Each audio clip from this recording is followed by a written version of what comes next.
High friends welcome back to my channel. आशा करी सबाई सुस्थ आछो भालो आछो। तो आज के छेलेदेर एग्जाम चलছে রীতিমতন ছেলেদের বাইরে स्कूले দিয়ে এসে দিয়ে এবার আমাকে একটু মুদিয়ালি যাওয়ার আছে। ভাইয়ের কাজ করার মেশিনটা না খারাপ হয়ে গেছে, তো ওকে বলেছি তুই বাড়িতে থাক, তোকে বাড়িতে পিক আপ করে বড়বাজারে যাব। বড়বাজার থেকে মেশিনটা আমাদের বাবা বড়বাড়ি ওইখান থেকে সব কারবারের মালপত্র আনে, তো মেশিনটা খারাপ হয়ে গেছে, ওকে ওখানে নিয়ে যাব। দেখি যদি পাল্টাতে হয়তো চেঞ্জ করব, না হলে যদি রিপেয়ার হয়তো রিপেয়ার করব। তো ভাইকে বলেছিলাম বাড়িতে থাক, তোকে বাড়িতেই পিক আপ করবো।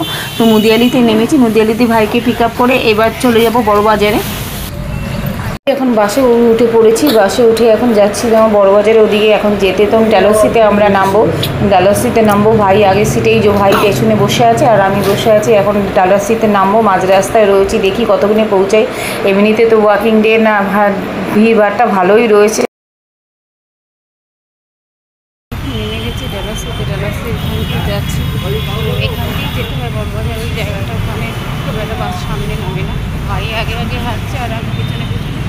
ডালহৌসি এখান থেকে এতটা জায়গা নেমে তারপরে যেতে হবে। তো চলো কতক্ষণে পৌঁছায় দেখি। আপাতত রোডের সামনে দিয়ে ক্রস করছি, দোকানটা একটু যেহেতু বাবার সঙ্গে বড়বার মান নিতে পারবো সেখান দিয়ে নেই। ভাই আগে আগে হাঁটছে আর আমি পেছনে পেছনে। আপাতত এখনও তো রাস্তাঘাট একটু ফাঁকাই আছে, দেখি কতক্ষণে পৌঁছানো যাক। তারপরে তো মেশিনটা ব্যবস্থা। হ্যাঁ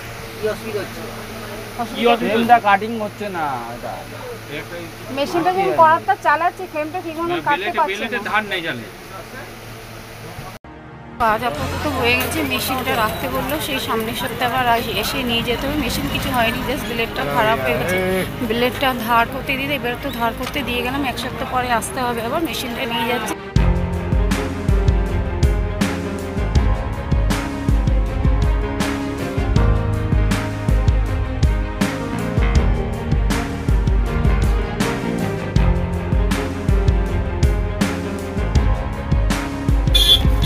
দাদা আমাকে ফোন করে বলে দিয়েছিল তুই যখন বড়বাজারে আছিস আমার জন্য একটা ওয়াটার বোতল দেখে নে, যেতে জল ঠান্ডা হয়। তো মিল্টনেরই এরকম একটা বোতল আমি সার্চ করছিলাম, দাদাকে আবার হোয়াটসঅ্যাপে দেখালাম, ওর পছন্দ হয়েছে, পছন্দ হয়ে তো এটাই সিলেক্ট করে নিয়ে যাচ্ছি। তো এই হচ্ছে এই দোকানটা, অনেক রকম জিনিস আছে, আমি আবার বাড়ির জন্য কিছু দেখছিলাম।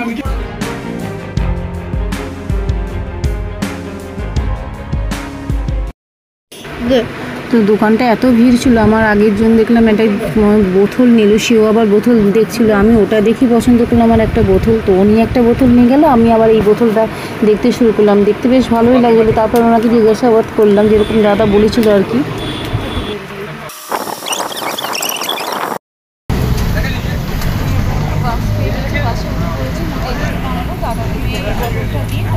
বাড়ি ফেরার ফলে যদি কতদিন পৌঁছায়, মোটামুটি তো বাসটা পেয়ে গেল। এখানে নামলো, দাদা তো অফিস চলে গেছে, বৌদিকে বলে দিয়েছি বোতলটা দিয়ে এবার আমি বেরিয়ে যাব। বৌদিকে বোতলটা দিয়ে দিয়েছি, দিয়ে যা বলার বলে দিয়েছি। এবার তো আমার বাড়ি ফেরার পালা, দেখি বাস কতক্ষণে পাই, বাস পেলে বাস, না তো অটো পেলে অটো। তাড়াতাড়ি বাড়ি গিয়ে আগে ফ্রেশ হয়ে নেবো, তারপরে দেখি কাজকর্ম তো কিছুটা আছে মনে হয়। চাদর কালকে তুলে দিয়েছিলাম, চাদরটা কাচা হয়নি, কারণ মা পারবে না কাচতে, আমাকেই কাচতে হবে। দেখি কতক্ষণে বাড়িতে পৌঁছায়। এই বাসে বসে বসে বারবার ঘড়ির দিকে তাকাচ্ছি, কেন বেলাও হয়ে গেছে, বাচ্চাগুলিকে বাড়িতে রেখে এসে ওরা স্নান খাওয়া করবে কিনা তাও আমি জানি না। তো এই বারবার করে ঘড়ির দিকে তাকাচ্ছি যে কতক্ষণে বাড়ি পৌঁছাবো। তো বাসের মধ্যে উঠে পড়েছি, বাসটা ভালোই চালাচ্ছে, এবার বারবার ঘড়ির দিকে তাকানো এই জন্যে যে কী করবো, বাড়িতে গিয়ে তারপর কাজকর্ম রয়েছে, বেলাও হয়ে গেছে, যেহেতু সকালের টাইম কাজকর্মটা বেশি থাকে। তো এই আর কি, চলো দেখি কতক্ষণে পৌঁছাই বাড়িতে। একটা বাসে হয়ে গেছে, মুদিয়ালির দিকে 21 পেয়েছি, নেমে গেছি এখানে পিছকাল। এবারে হেঁটে যেতে যেটুকু টাইম 10-15 মিনিট লাগবে, রাস্তায় যেটুকু সার্ফ লাগবে কিনতে, টুকিটাকি যদি পাই কিনে নেবো, কিনে গিয়ে তারপরে তো বাড়ির কাজকর্ম আছে। চলো সঙ্গে থাকো, তারপরে কথা বলছি। তো এই রোদের মধ্যে ঘুরে গেল না, গলাগুলো একদম শুকিয়ে গেছে, যদিও জল ক্যারি করছিলাম। তো এইখানে নেমে বাড়ির সামনে নেমে দেখলাম একটা মালাইওয়ালা দাঁড়িয়ে রয়েছে, কী করবো, গলাটা একটু শুকিয়ে গেছে, কিছু একটা খাবো, কিছু করতে একটা কুলফি নিয়ে নিয়েছি, কুলফি বলে না মালাই বলে আমি জানি না, যাই হোক একটা নিয়ে নিয়েছি অন্তত গলাটা একটু রেস্ট দেওয়ার জন্যে। তো এখান থেকে কুলফি নিয়ে এবার সিধে হাঁটতে থাকবো।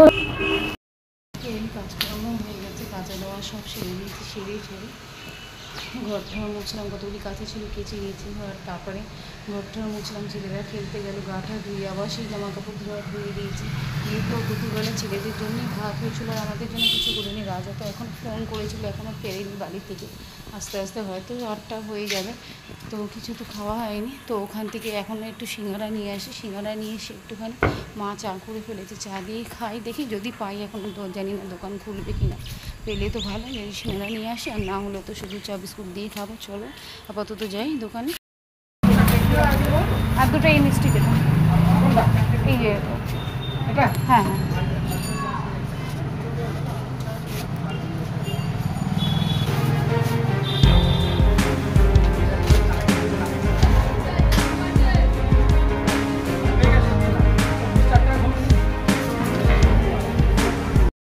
এবার মিষ্টি নিয়ে আসা হয়ে গেছে, সিঙ্গারা আর মিষ্টি নিয়ে এসেছি, একটু চা খাবো এখন, তারপরে আবার বাদ বাকি কাজকর্ম আছে, একটু পড়ানো আছে, প্লাস রান্নাবাড়ি আছে। লাইটগুলি জ্বলিয়ে দিই, কেননা তো আপাতত ঘরে যাই, চাটা খেয়ে নিই, তারপরে কথা বলছি। আমরা নিয়ে বসে পড়েছি সিঙ্গারা আর মিষ্টি, সাথে সস নিয়ে নিয়েছি। দুই ছেলে, মাও ওখানে রয়েছে, এসব কাজ, যেহেতু আমরা দুপুরে কিছু খাইনি, তো এই নিয়ে বসেছি। চাও হয়ে গেছে, আপাতত খেয়ে নিই।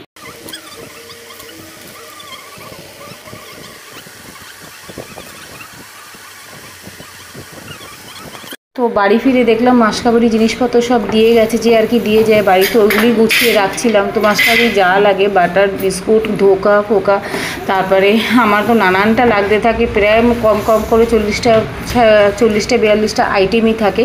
এসে দেখলাম সবই সাজিয়ে রেখেছে, আমি একটু গুছিয়ে নেবো, এবার রাত্রির তো হয়ে গেছে অনেকটা, তো গুছিয়ে ঠুচিয়ে নিই। আজকের মতন ভিডিওটা এখানেই রাখলাম, ভালো লাগলে লাইক করো, কমেন্ট করো, শেয়ার করো, চ্যানেলে নতুন চ্যানেলটা সাবস্ক্রাইব করো। Bye, tata, good night.